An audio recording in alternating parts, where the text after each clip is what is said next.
Corrigeons ensemble quelques erreurs fréquentes que les francophones font lorsqu'ils s'expriment en anglais. Alors, dans cette phrase, lorsque vous dites not being in the same place like yesterday, si vous vous référez au fait de ne pas être dans la même situation ou à la même place qu'hier, vous comparez une situation, une position, une expérience à une autre. Donc, like sera le problème ici. On va le remplacer par as. Exactly. Et donc, on dira not being in the same place as yesterday. Lorsque vous comparez ou vous citez, généralement à l'oral, utiliser like n'est pas nécessairement une faute. Ça passe. Mais lorsque vous êtes dans un cadre formel, il serait préférable ici d'utiliser as. Et lorsque vous citez plusieurs choses, vous allez utiliser as. Je vous donne un exemple. Lorsque vous parlez, Um, there are many reasons for it. Like, et puis vous mentionnez plusieurs choses, ça passe à l'oral. Mais si vous êtes dans un cadre un peu plus formel, vous direz such as, n'est-ce pas?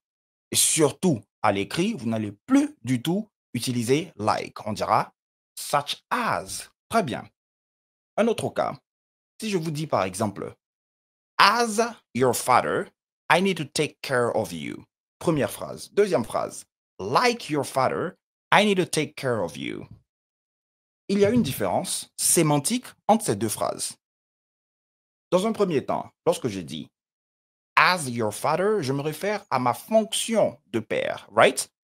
As your teacher, I need to make sure you understand everything, or I need to make sure that you understand everything I teach.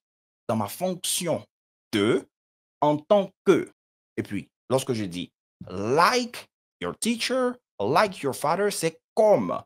Donc, dans les deux cas, la traduction française se fera avec comme, mais attention, il y a une nuance sémantique. Alors, un autre cas que nous avons ici, la prononciation du mot humans, non. Humans, ouf, non, non plus. On dira plutôt humans, exactly. Lorsque vous vous référez aux hommes en général, en anglais on dira humans. C'est vrai que lorsqu'on dit les humains en français, généralement on se compare à d'autres espèces. Mais en anglais, vous parlez des hommes, les gens en général, vous pouvez dire humans, right? OK. Un autre cas que nous avons ici. Ce mot-ci. Une prononciation un peu particulière, n'est-ce pas? Vous êtes tenté de dire mesure, comme en français, measure. Très bien. To take measures. Prendre des mesures. To take actions. Je préfère cette structure. Mais take measures, c'est pas mal, hein? OK? Donc, take actions, passer à l'action, prendre des mesures. Maintenant, prendre des mesures dans un autre contexte. Un tailleur qui prend des mesures. Est-ce que vous direz take measures? Non. Ici, on dira plutôt to take measurements. OK? Measurements. With a measurement tape. Le measurement tape. You probably got it in context, n'est-ce pas? Je vous laisse faire la traduction de measurement tapes en français. Et puis pourquoi pas, vous pouvez faire une phrase aussi avec measurements. Voyons voir ce que ça va donner. Lorsque vous dites my capacity to be not impact about what another did, il y a plusieurs problèmes dans cette phrase. Dans un premier temps, on va traduire l'idée, hein, c'est-à-dire vous vous référez ici à votre capacité. On va dire ma capacité à ne pas être impacté par les actions des autres, par ce que les autres font. On va revenir aussi sur le temps do or did. It depends, right, on the context. Très bien.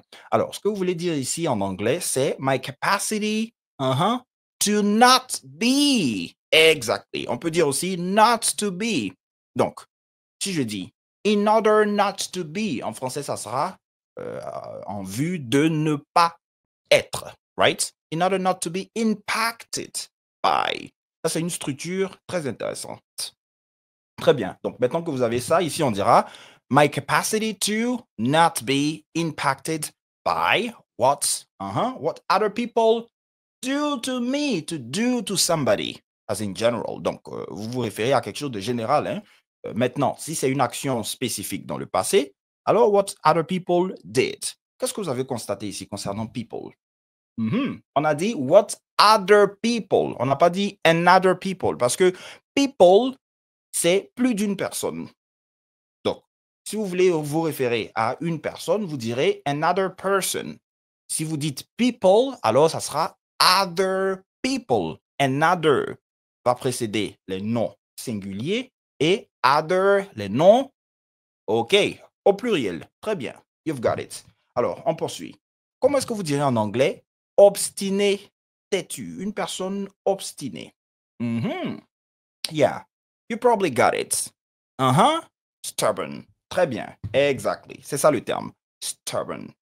Alors, je vous laisse faire une phrase avec stubborn. Qu'est-ce que ça va donner? Voyons voir. Comment est-ce que vous diriez en anglais le harcèlement? Harcèlement? Non. Ici? Uh-huh. Yeah, you've probably got it. I know you've heard it somewhere, right?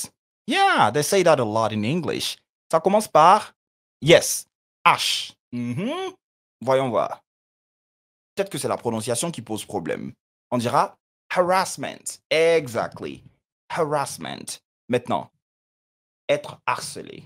Mhm. To be harassed. Exactly. Très bien. You've got it. You've got it. Very good. Donc, je vous laisse faire une phrase avec ce terme en commentaire. Un autre cas que nous avons ici. Vous vous exprimez en anglais et vous dites They are benefits for us.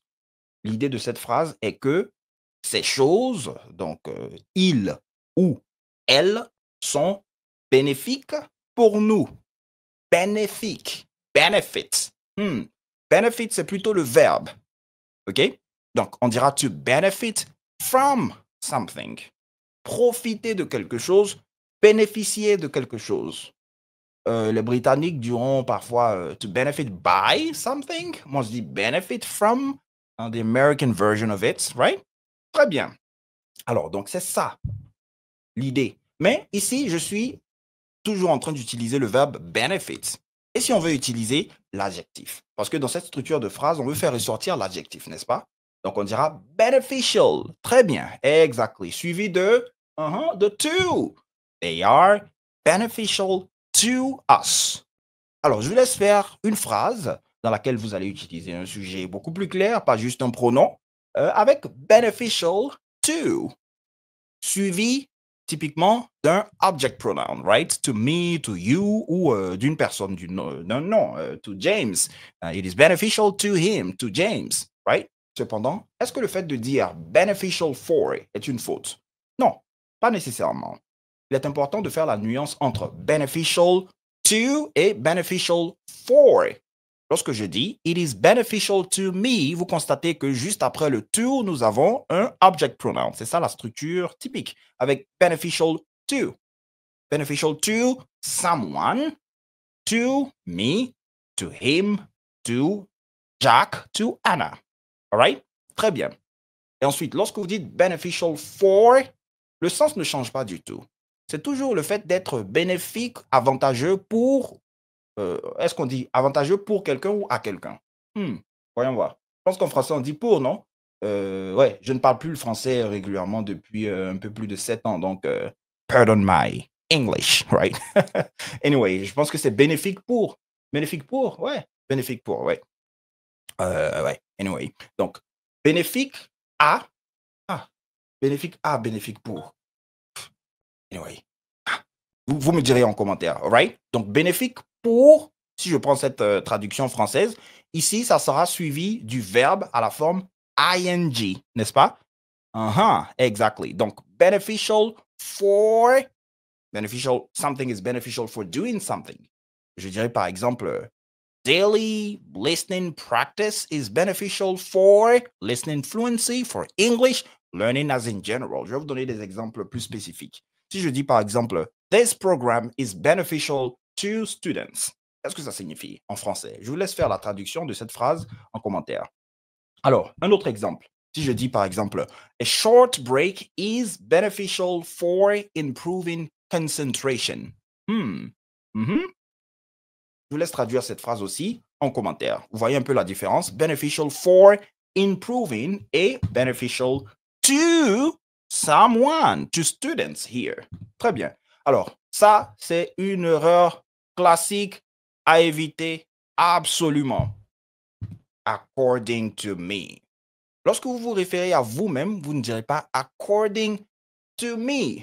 Vous direz In my opinion, exactly. Alors, according to me, vous allez utiliser ce terme lorsque vous vous référez à une autre personne, l'idée d'une autre personne.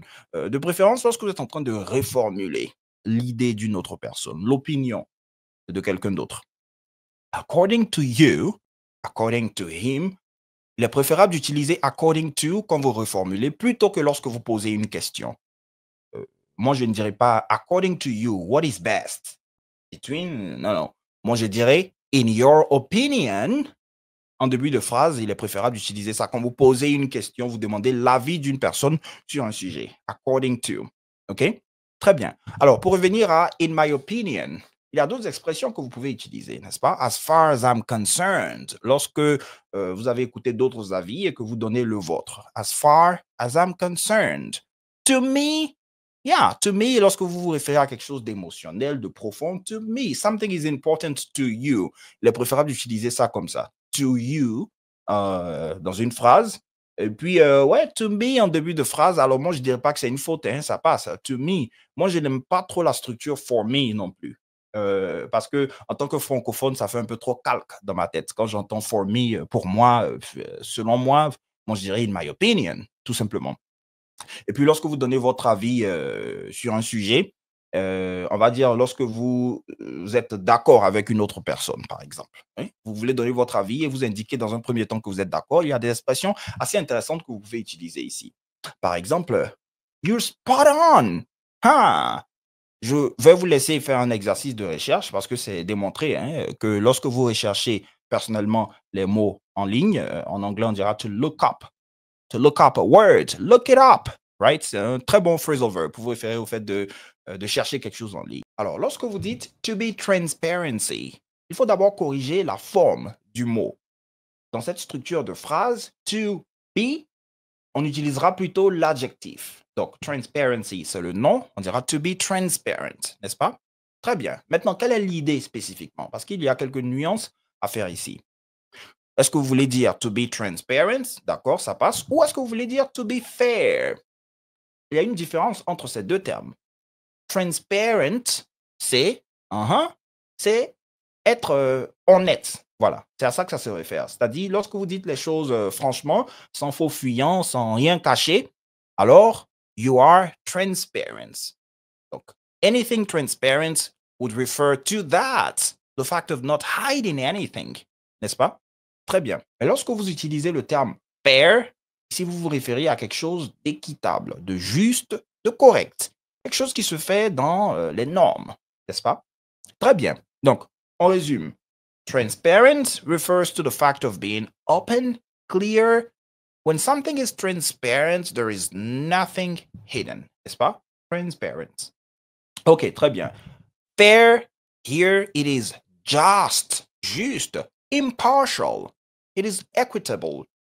Alors, en vous référant à mes explications, comment est-ce que vous allez traduire, par exemple, la notion d'élection transparente? Voyons voir. Faites très attention. Est-ce qu'on dira transparent elections? Fair elections? Hmm.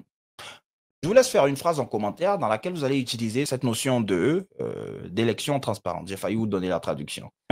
Anyway, let's see. Alors, on poursuit. Lorsque vous dites ici, I don't want to talk everyone about my life secrets, ce que vous voulez dire ici, c'est que vous ne voulez pas divulguer, partager vos secrets, les secrets de votre vie personnelle à d'autres personnes. OK? Très bien. Le problème se trouve au niveau du verbe talk. Il est très important de faire la différence entre certains verbes. On va revenir sur ça. Déjà, dans un premier temps, dans ce cas spécifique, vous allez utiliser le verbe tell. I don't want to tell everyone my life secrets. Très bien. Vous constatez ici que le verbe tell est suivi de someone, n'est-ce pas? Donc, it is followed by a noun or a pronoun, typically an object pronoun. Tell me. Et la phrase classique. Tell me about yourself. Donc, on peut aussi utiliser une préposition. Alors, il est important de faire la nuance entre ces verbes-ci. OK? To tell, to say, to speak and to talk. Dans un premier temps, On va y aller avec to say. You say something, right? You say something. Do you say something to someone? He said it to me. Yes, you do. Donc, après say, on aura un nom généralement, tout ce qui est impersonnel, tel que something, I mean, you say something to somebody. Donc, something, to say it, par exemple, OK? Donc, ça sera un pronom. You say, he said it to me. He said that. Pensez à something, it et that. Juste après le say, n'est-ce pas? Très bien. Ensuite, do you say somebody something? He said me that? No, you don't do so. Alors ici, ça sera plutôt tell. You tell somebody something. Très bien. He told me what happened yesterday. To tell, c'est raconter. Contrairement à say qui se réfère au fait de dire, tout simplement. Donc, tell a story, par exemple. Tell me. Tell plus the object pronoun. J'ai dit tout à l'heure, tell me about yourself. You tell a story as well, n'est-ce pas? Très bien. Donc, c'est ça l'idée. Ensuite, to speak. Alors, en revenant à tell rapidement. Est-ce que vous direz to tell to someone? Non. Il faut faire très attention à ça. On dira plutôt to tell something. Something to someone. Tell it to me. No. To tell someone something. Exactly. Donc, il faut faire très attention à ça. J'insiste sur ça.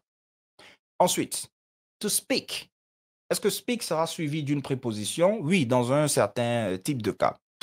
Dans un premier temps, to speak se réfère au fait de parler. Donc, vous parlez à une personne ou vous parlez tout court. It doesn't need to have or to take an object. Speak. Speak your mind. Speak your mind, c'est dites ce que vous avez dans la tête. Allez-y. Libérez-vous, parlez, exprimez-vous. Speak your mind. Très bien. To speak to someone, ça sera utilisé dans un contexte corporate ou politique, par exemple. Hein. Donc, en business English ou dans le cadre de la politique ou tout ce qui est officiel, quoi, on va dire, par exemple. The president spoke to the nation. The CEO spoke to the board of directors, right? Alors, le board of directors, c'est le conseil d'administration. Et voilà, c'est généralement dans ce contexte-là que vous utiliserez to speak to. Sinon, vous n'allez pas utiliser de préposition. Do you speak about something? Well, you just talk about something. Il est préférable d'utiliser ce verbe, right? Donc, c'est ça la différence entre ces différents verbes que vous avez ici. Et puis oui, effectivement, on vient de parler de talk. So, you talk to someone et puis you talk about something. Vous parlez à quelqu'un et puis vous parlez de quelque chose, n'est-ce pas? OK, maintenant, est-ce qu'on va dire to talk to something, par exemple, about someone? Non, ça, c'est trop compliqué comme structure. C'est pas possible du tout. All right? Donc, on dira to talk to someone, to tell someone about something. Exactly. Très bien. Donc, maintenant, vous avez compris toutes ces nuances.